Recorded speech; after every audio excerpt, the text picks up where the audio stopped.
Auburn situation continues to get worse. Now, Auburn claimed 7 more titles this week. Johnny Michael set them on fire. The Auburn fan base still buzzing over your comments that they wish they were Georgia Tech on Friday. Now, we've got a couple of podcasters.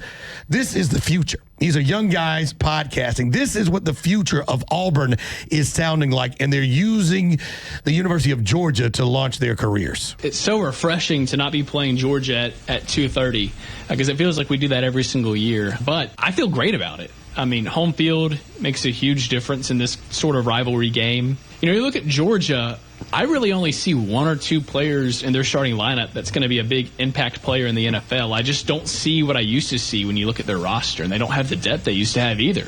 Does Gunnar Stockton scare you? Doesn't scare me. Zachariah Branch was their big transfer portal wide receiver piece that they added, and he's decent, but what that looks like to me is they reached out to Eric Singleton Jr. He said no. They reached out to Horatio Fields. He said no thanks. I'm going to Auburn with Eric. And then their third option was probably Zachariah Branch. I think we take care of him pretty easily this year. Pretty easily. Are they teaching at Auburn?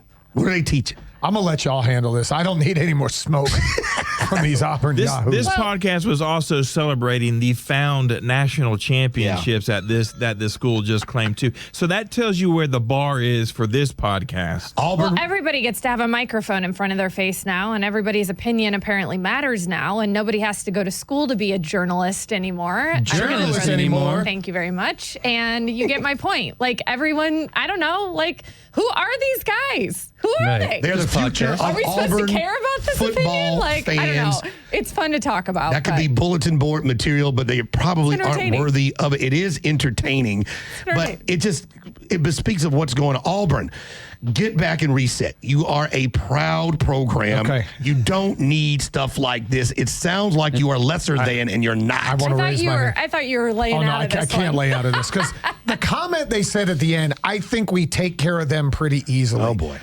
How old are those dudes, Road Dogg? What do you think, 20, 21? Yeah, I mean, they're cautious. Also, the overarching theme for where this clip came from for this day's podcast or whatever, they were breaking down the schedule, and they have Auburn going 11-1 for the season. I could not find the one loss, but so just keep that in mind. I'm sure they were beating Bama on their schedule. Just keep that in mind as well. So since Cam Newton graduated in 2010, you know how many times Auburn has beaten Georgia? Mind you, they play every single year.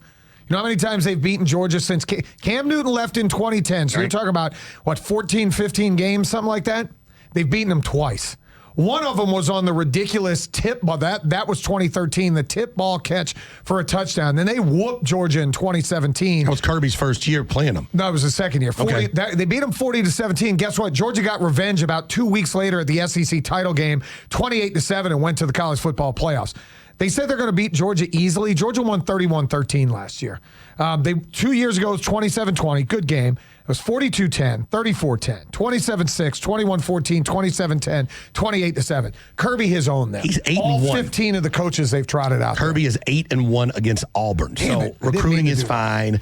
Players are fine. Coaching is fine. There is no downfall of the Georgia program. But there it is out there. It's bulletin board material. It's entertainment. And they went off to say that they're so happy that this game is not at 2:30, which is 3:30 our time. Now, remember what that time slot used to mean. That used to mean you were the marquee matchup on CBS at 3:30. So that was an honor to get that. And then he says home field usually matters in this matchup. Well, we've played at Auburn 33 times. Georgia is 20-12-1 in those home matchups there. So these people, they just have a mic in front of them and they're just talking. You better. Anytime they're dropping wheeze and everything else, I mean, they're just fans. They're kids that go to school there, and they're fans, and that's great. And I hope that there are other friends, 6 of them, who listen to this. But it got picked up because of what they said. That's the problem. You're responsible for your actions when you're grown, even if you're a young college student on a podcast. So, Auburn, talk to your youngins